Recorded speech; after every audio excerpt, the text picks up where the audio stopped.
Parmi les 7 saints fondateurs de la Bretagne, il en est un dont la foi n'était pas seulement un bouclier contre les éléments, mais une épée contre les tyrans. Les autres domptèrent les bêtes. Lui défia les rois.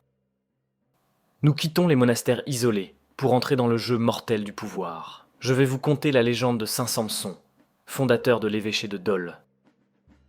Je suis Louis Brache et vous écoutez Légendes de France. Nous poursuivons notre exploration des contes et légendes bretons.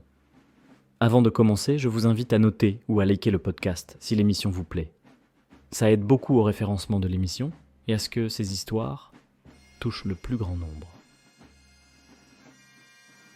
Samson était un de ces moines princes, instruits et déterminés, qui traversa la Manche pour guider ses frères en Armorique.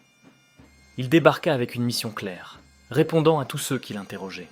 « Envoyé par Jésus-Christ, je suis venu en ce pays pour prêcher l'Évangile. » Il fonda son monastère à Dole, vivant d'une pénitence rigoureuse. Il ne dormait jamais couché, mais assis contre un mur, et son corps était un martyre constant à force de se mortifier les chairs. Mais l'Armorique était sous le joug du tyran nommé Conomore, qui régnait par le meurtre. Ce dernier avait assassiné la régente du royaume du Domnonée, la pieuse Tryphine. Le seul héritier, le jeune prince Judual, était retenu en exil à Paris, à la cour du roi franc Childebert, qui soutenait Conomore. Le peuple, inquiet et troublé, suppliait Samson de lui venir en aide. La foi devait affronter la politique. Samson partit alors pour Paris. La capitale des Francs n'était pas la forêt de Dole. Conomore avait semé de l'or partout jusqu'à la ville, tentant d'empêcher le voyage du puissant évêque.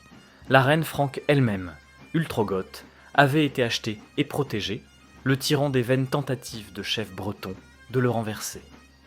Quand Samson demanda la libération de Judual, le roi Childebert, influencé, répondit brutalement « Jamais !»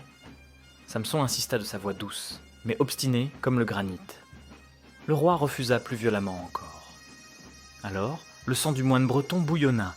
Le sentiment de la justice méprisée fit naître une sainte colère dans son cœur. Samson se leva en furie, maudissant ceux qui refusaient la liberté à l'innocent, et quitta la salle. Les seigneurs francs, terrifiés, pressèrent le roi. « N'irritez pas ce serviteur de Dieu !» Childebert, pour apaiser le saint, l'envoya chercher et l'invita à sa table. Piège tendu par la reine Ultrogote. On présenta à Samson une coupe empoisonnée. Mais le saint homme ne trembla pas. Connaissant la puissance de Dieu, il fit un signe de croix avant d'y boire. Le verre se brisa en 1000 morceaux. Le roi indigné se disputa avec la reine. Devant ce miracle, devant cette foi plus tranchante que l'épée et plus pure que le poison, Childebert céda. Il remit le jeune Judual entre les mains de Samson et autorisa son retour sur ses terres. Samson et Judual organisèrent la résistance depuis les îles de Guernesey et Jersey. La nouvelle se répandit comme une traînée de poudre. Quand le peuple de Domnonée apprit que Judual, l'héritier légitime, était si proche, l'opinion publique contre Conomore explosa. De toutes parts, on cria au jeune prince « Viens venger ton père, nous te soutiendrons !» Quand ils débarquèrent enfin sur les côtes bretonnes, une armée de partisans les attendait. Conomore marcha contre eux, mais fut vaincu par 3 fois. Dans la dernière bataille, Judual tua lui-même le tyran d'un coup de javelot. Grâce à l'action du saint homme, le Domnonée retrouva la paix, et Judual fit régner la justice et la foi, ancrant le christianisme celtique dans les pratiques et dans la terre. Samson s'éteignit dans la paix, au cœur de son monastère de Dole de Bretagne, qui lui rend toujours hommage.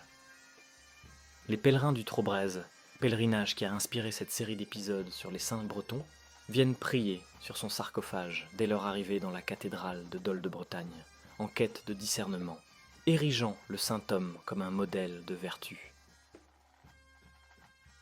Merci à tous d'avoir écouté cet épisode. N'oubliez pas de vous abonner pour plus de contenu de ce genre. N'oubliez pas également de noter le podcast sur Spotify et Apple Podcast. Les 5 étoiles aident énormément au référencement de l'émission et à répandre ces contes et légendes français.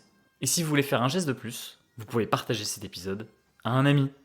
À plus tard.